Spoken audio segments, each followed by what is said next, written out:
Welcome to Dropping In, a podcast of storytelling and interviews with your host, Winter Olympian Mercedes Nichol.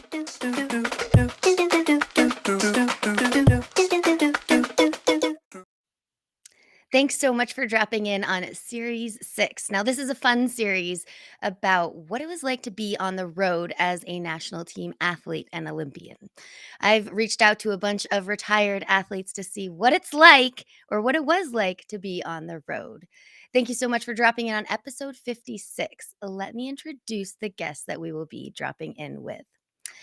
A birthday gift in 1998 at the age of 9 years old from his parents may have changed our next guest's life. Having a natural talent for his sport, he was a forerunner at the 2010 Winter Olympics in Vancouver. He's raced at X Games, and his first World Cup medal was in 2011, and things just went on from there. He raced at 2 Winter Olympics, his first being the Sochi Games in 2014, and that was followed by a first place in a World Cup in Spain, as well as taking home Canadian National Champion. He raced his second Winter Olympics in 2018 in Pyeongchang. Now, all of this didn't happen without injuries. He's had his fair share, compression fractures of his T7 and T11 vertebra, broke his left ankle, a serious knee injury, grade 4 dislocation, full ACL and LCL ruptures. His last injury took 22 months of rigorous rehabilitation, ending his snowboard cross career. Well, he is now a performance analyst for Canada Snowboard in the snowboard cross team, who just took home 3 medals at the 2022 Beijing Winter Olympics. I'd say that birthday present paid off. This son, friend, snowboarder, 2-time Olympian, 7-time World Cup medalist, World champion medalist, and Canadian national champion is now a performance analyst. Let me introduce Chris Robanski. Hello, how are you? Good, Mercedes. How are you doing? Thanks for dropping in today. Yeah, thank you for that fantastic bio. I couldn't have done it better myself. You've done a lot in your career. You have done a lot, and it's cool to see that you were at the Beijing Olympics and helped Canada get those 3 medals. I was really proud.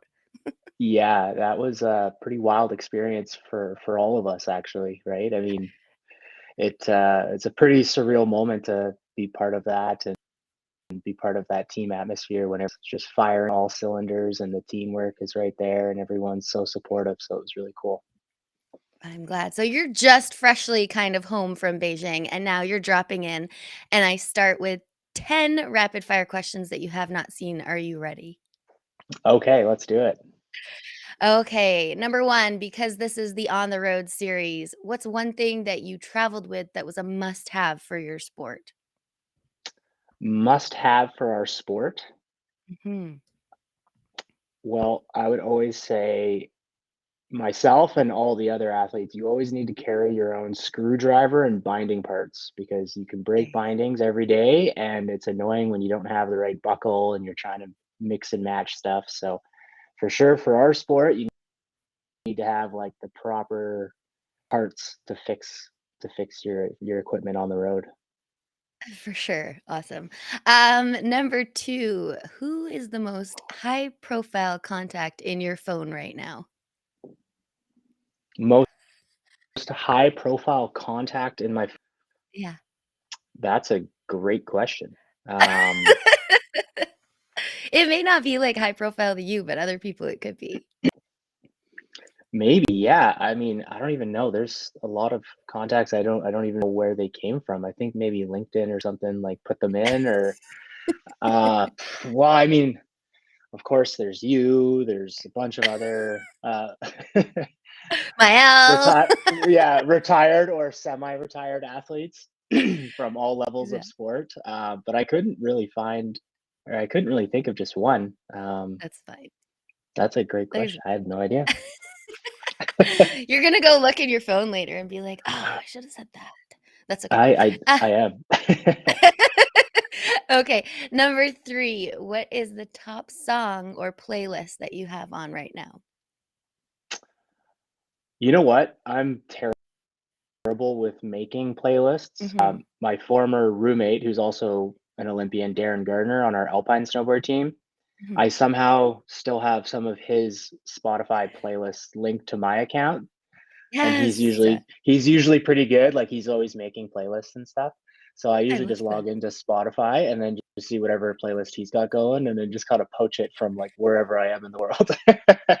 I need to learn how to do that. I have Spotify and I don't poach anyone's. Well, I poach, like, random people I don't know songs. Yeah, That's awesome. but yeah, he's got a good taste for music, so I usually just find one. He's got a good one called "Driving" that I like, because we're usually driving, so it works. Totally. Nice, nice. Number 4, if you could go back to an Olympics, would you choose winter or summer? That's tough because I've never been to a summer games. Everything I've heard, it's like a Winter Olympics, but on steroids because there's just Yeah, so many more sports. There's so many more athletes. The villages are totally. bigger. The venues are bigger. So I actually, Kelty Hansen, my partner, we were Yeah. actually like years ago planning to go to Tokyo 2020. Yes! We really wanted to go and we wanted to experience the summer games, and we thought Tokyo was going to be like the right timing for our lives as well as like such a cool experience. And then Totally. obviously with everything that's happened in the last 2 years with the pandemic and some life decisions and stuff, it was just like, you know what, it's just not the right time to go to the summer games. So I mean, I've kind of been now to, I guess, a 4 Winter Olympics in some way or form. And they are all very similar in some aspects. So I think going to the summer games would Yeah, be really cool and something I need to check off the list eventually. me too, me too. Awesome. Number 5, if you were invisible, what is the first thing that you would do? If I was invisible, oh, that's a great question. If I was Challenging invisible, questions here. yeah, what would I do? I well, because now that I'm living in Vancouver and we were in Squamish before. So I think if I was invisible and my car was also invisible, I would skip a lot of traffic, especially if I was heading up to Whistler. I would just like ride that There you shoulder and just skip all of the traffic on the way up to the village. go. That is a good answer. Honestly, every time I ask that, my first thing is like, "Rob a bank." I don't wanna rob a bank. It's just the first thing that comes to my But mind. but it's kind of a catch-22 because if you're invisible, you're basically gonna be doing something that's breaking the law in Exactly. some form. So it's like, Totally. you gotta be careful how you answer that question. Exactly, nice, okay. Number 6, big city or small town? Small town, 100%, 100%. Yeah, yeah, but you're in a big city right now while Kelty is doing school. Yes, master's in Taking one for the team. physiotherapy. Yeah, but it'll be good in the long term, right? So Oh my gosh, I'd love to have a physio in my house full time. I know, right? Me too. Okay, number 7, we're almost there, there's only 10. Number 7, what is the biggest risk that you have taken? Oh, there's been a lot. Yeah. Yeah, as you know, I our mean, sport anytime you is get on a snowboard cross track, I feel like you're taking a risk. yeah, it's more of like it's a controlled risk, right? Even though there is a lot of Mhm, variables with other people and challenging conditions sometimes and challenging courses. Um, mhm. it's all usually within everyone's for the most part, and it's not dangerous. You get really used to riding close to people, Yeah, and especially when you're at the World Cup and you're at the higher end of the riders, um, there's a good race flow. You know how everyone operates, how they ride. Usually, they're not out there to literally take you out on purpose and create injury. So, because 'cause you're but I kind of all mean, friends too. yeah. Oh, and that's the thing, right? You're going weekend to weekend, traveling with the same athletes from other countries at different venues, and you'd have to still get along with each other. But I think Exactly. if I were to think of the biggest risk I've ever taken, it was in 2011 at the X Games. it was the last year they built like the really big courses, Right. and I actually didn't get a start until the day before qualification, because they had at that time they were only inviting, I think, 26 athletes for men, Mhm. and they had 2 days of training, and I think something around 14 or 16 injured and couldn't compete because the course was so dangerous. And did you happen to just be there? So I went down to Steamboat Springs to do like a North America North. I had nothing to Mhm. do, and I went down there being like, you know what, maybe if for whatever reason there's an extra spot, at least I'm in Colorado and I'm closer. And sure enough, there was unfortunately enough Mhm. injuries that I ended up sliding in for a spot. So I was with the BC team at the time, and we woke up at, I think it was like 3 or 4 in the morning from Steamboat and drove straight to Aspen. And luckily, this was at the time when like GoBridge was just starting to come out. And I Yeah. remember a rider posted his head cam footage on YouTube of the course, and that's how I memorized the course overnight. And I showed up at like I showed up at like 5 or 6, 7 in the morning, something like that, and had this course memorized, and got on the chairlift with our team and our head coach at the time. And I was like, all right, who's riding fast? Because I only get 2 chances to clean this course from top to bottom before I have to do a qualification run. Okay. And he goes, yeah, you should follow Kevin Hill. Mhm. And so sure enough, I get in the gate, and then I just follow him down. And I mean, the course was huge. Like, Yeah. I mean, there was a triple I remember that was like probably close to 90 feet, and it was totally blind, like step down. Midway through the course, there was just big jumps. And I think the last jump from the takeoff to the landing was like just over 100 feet. Oh Um, my god. So sorry for our so listeners, you do snowboard cross, which is a race with at the Olympics, 4 guys. At the X Games, was it 6 guys that went down at the same time? yeah, and the Olympics was for 2014, 2018. Oh, okay. But now to and prevent injuries, it's It's back down to 4, and the X Games was always 6. yeah, right, right. I'm But yeah, jogging my that memory. was yeah, that was definitely the biggest risk I took.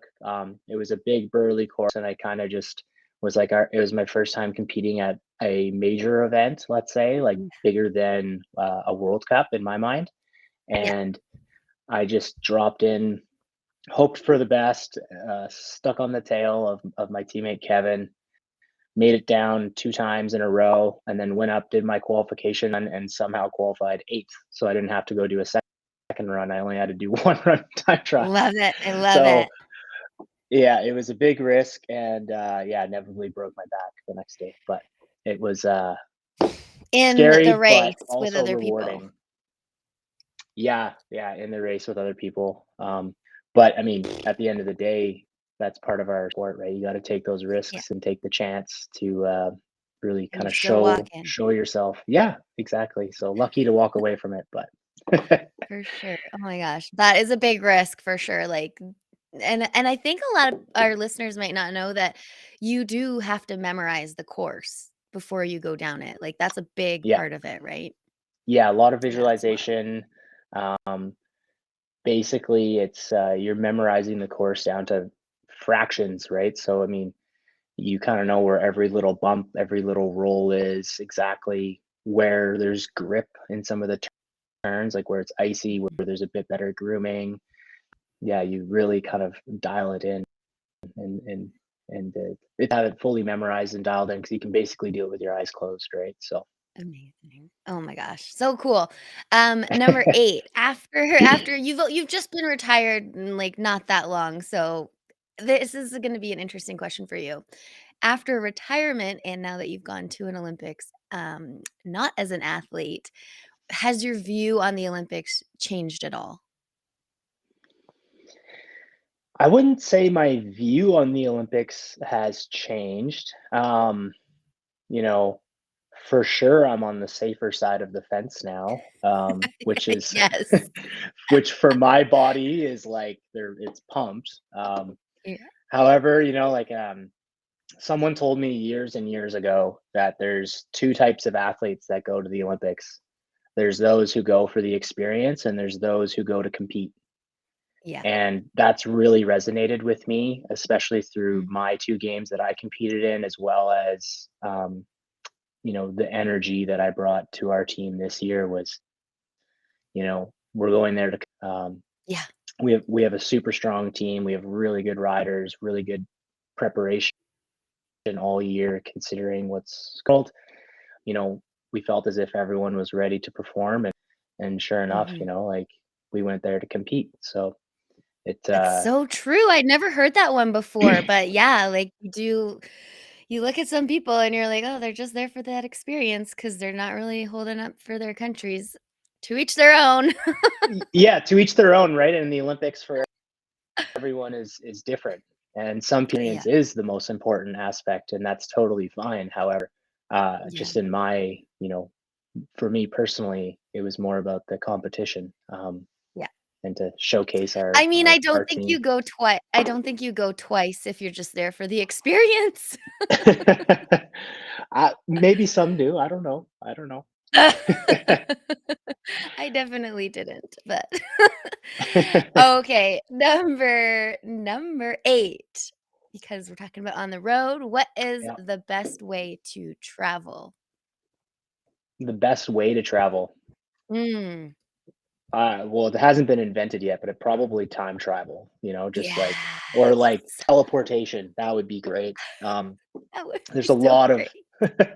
a lot of time and energy, right? Like, especially like this year um we flew to Europe, we did a training camp, member, then we went to China for our test event, then we went back to Europe for more events, home for a few days at Christmas, and then we went Europe and then to Eastern Russia, so only 1 hour time zone change from Beijing, back to Europe, and then back to China, and then home. And it was like a lot of airplane Okay, time, yeah, a lot of bouncing around.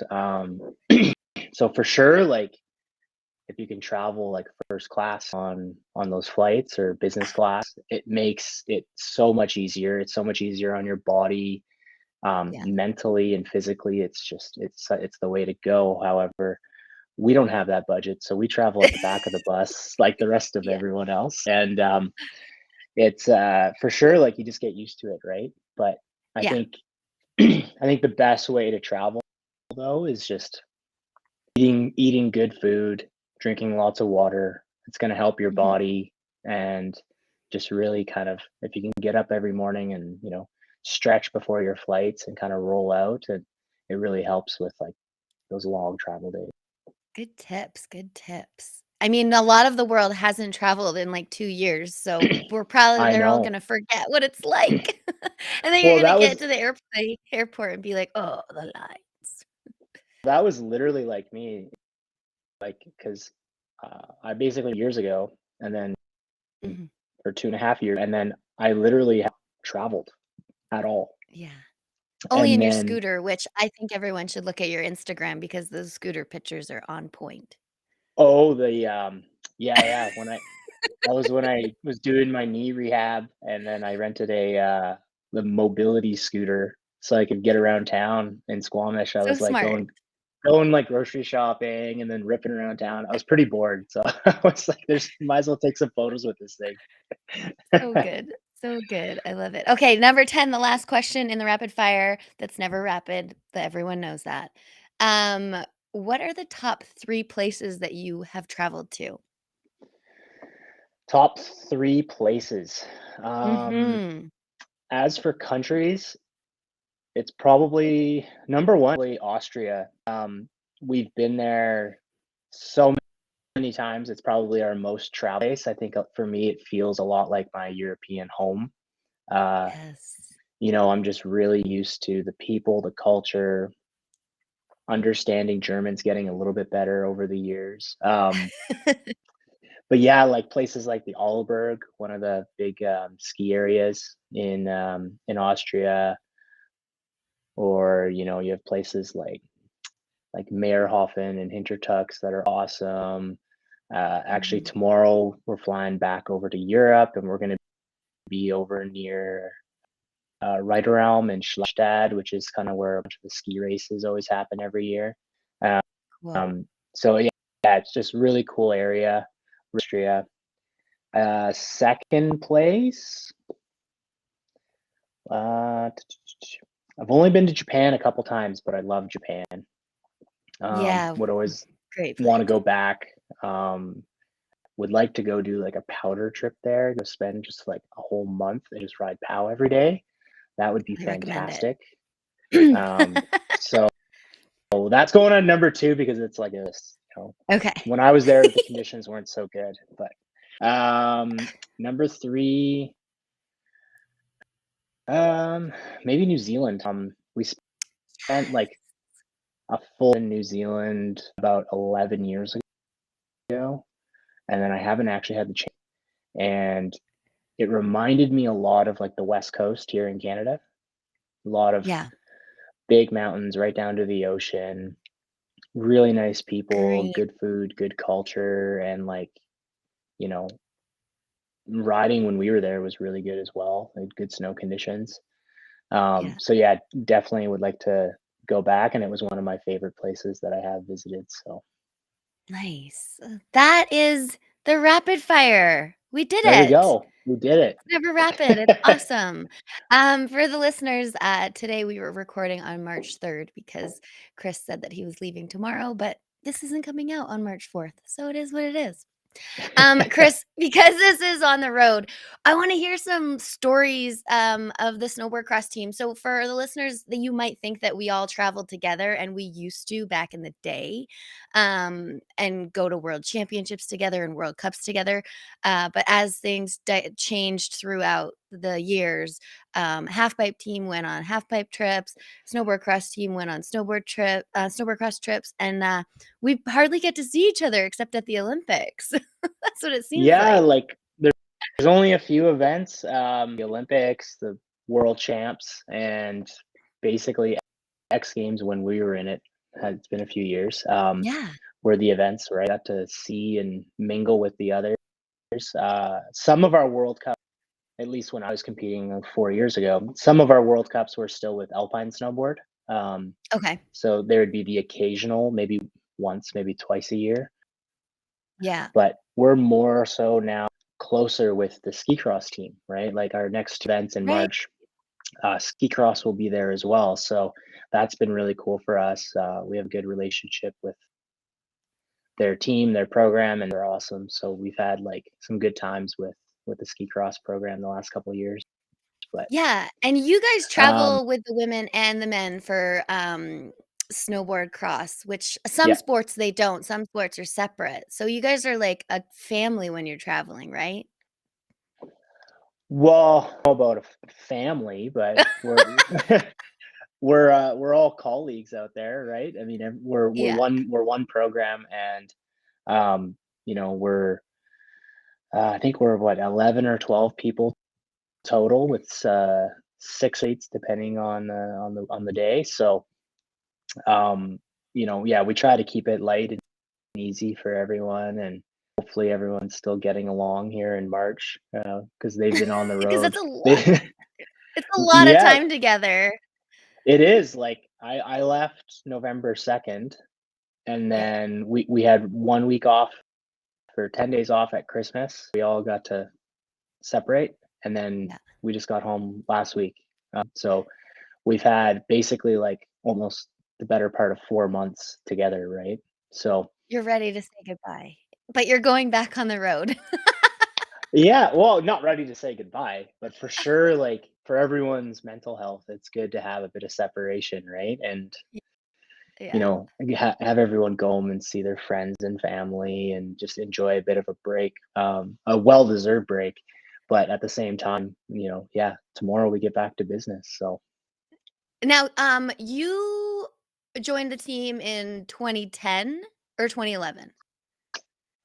technically going into 2011 season. So I think it was like September 2010 or maybe September 2011.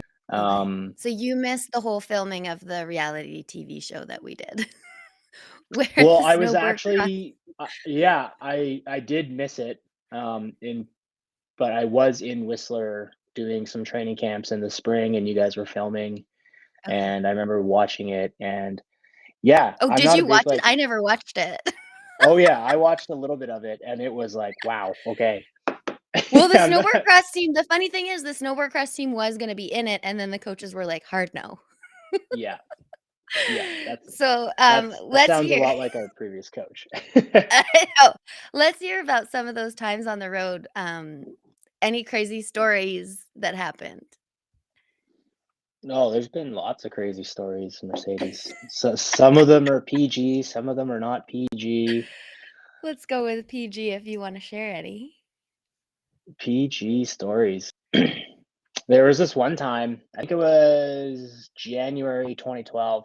We just been home for Christmas and then we got back to Europe and we were going to Leogang, Austria, to do a little small kind of riding block before the first World Cup of the year in Switzerland. Okay. And it's always a fun place in Leogang because Hans Jorg, he's the owner of the hotel. He used to compete in snowboard cross, Oh, and so cool. he's got this really beautiful hotel. It's called the Kirchen, and it's got one of highest rated wine cellar or best wine cellar, something like this. Anyways, beautiful place, beautiful, Okay. beautiful hotel. And we show up, and Hans Jörg's got his accordion going, and he's dancing. He's also a musician, so he's getting us all fired up. And Okay. next thing we know, we look outside, and it's starting to snow. And we're like, "Oh, that's great! Like, there's going to be some fresh snow for tomorrow." And we wake up the next morning, and Central Austria, like where we were staying, received the most amount of snow they've ever received in 100 years, something like that. And Okay. it just snowed and snowed and snowed. And literally, it was like, I Were you locked think in? it snowed straight, totally locked in. They couldn't open any of the roads in or out of the valley. Okay. And we were lucky because in that same town, one of our best friends used to be one of the best freestyle riders in the world, Stefan Gimpel, Mhm. and he was literally our local guide for the 4 or 5 there. And the Wait, the hill mountain opened. opened? Well, the mountain opened, but nobody could get in or out. So there was like maybe 20 Yes! people, maybe 20 people, and you're riding like chest to shoulder deep powder for like Oh 5 days my in a row. god. It was like it was like you Do went you heli bring your skiing. powder board with you, or are you on, like, your race board doing this? Oh yeah, no, we all travel with like a free ride board. Okay, good. Yeah, yeah, Just in case yeah. this happens. And you never know. Like, I mean, those race boards, like they're very expensive. There's a lot of time and work that Blake, our head serviceman, puts into them to make them as Yeah. fast as possible. So we don't really get to touch them unless we're going on a race course, right? So um, Oh, okay. 'Cause I never see you guys, so that's super interesting. Do you just carry you do have those carrying cases, and then you'll carry them down to the top of the race course, but you'll be on your free ride board? most of the athletes now, so like they'll have, let's say they'll travel with 6 or 7 boards. Let's Yeah. say it's 6 boards. Basically, 5 of them are like full race prepped, and then one is what we call like a taxi, or like so they can ride that board around. It's the slowest of their quiver, and that board Okay. is basically to get them from A to B and to ride around and do inspection and stuff like that. Got Um, it, got it. but then we always travel with that free ride board because you never know when you're going to get snowed into a valley and have waist to shoulder deep pow for a week. So Was that, like, the best riding that you've had of your life, probably? yeah, we like going heli skiing, but you're at a resort and you're just riding untracked every day. And then you have the local Valley Pro who it's his home mountain showing you literally Oh my all God. of the best spots to go. So I mean, it was like completely surreal. So bad. Still, I think it was still like the best powder I've had ever. I mean, it's I always think back to that. It was 10 years ago Yeah. now, but it was so good. Such a good story. Yeah. And thank you so much for sharing your stories and doing the rapid fire. Thank you for dropping in. I know it's kind of a lot sometimes. Where No, can it's all people good. find you on where can people find you online if they wanna see On that scooter shot? Oh yeah, so on the line, scooter shots. You're gonna have to go back a little bit ways there. They're on my Instagram. It's Yeah. at Chris Robanske. I'm on Facebook at Chris Robanske. I'm on LinkedIn, Chris Robanske. You can also find me at chrisrobanske.ca, and Awesome. I think that's about it. But yeah. You're everywhere. You're not hard to find online. That's awesome. Chris, thank you so much for dropping in. Yeah, thanks, Mercedes. It was great to see you, and yeah, hopefully we'll play some golf this summer. Oh my gosh, I love that. Yes, please. Awesome. So much for dropping in today. You can find everything you want to know about dropping in with Mercedes at droppinginwithmercedes.com. Don't forget to subscribe on Apple, Spotify, and YouTube. Thanks DJ Kenosis for the music and my mom for the intro voice.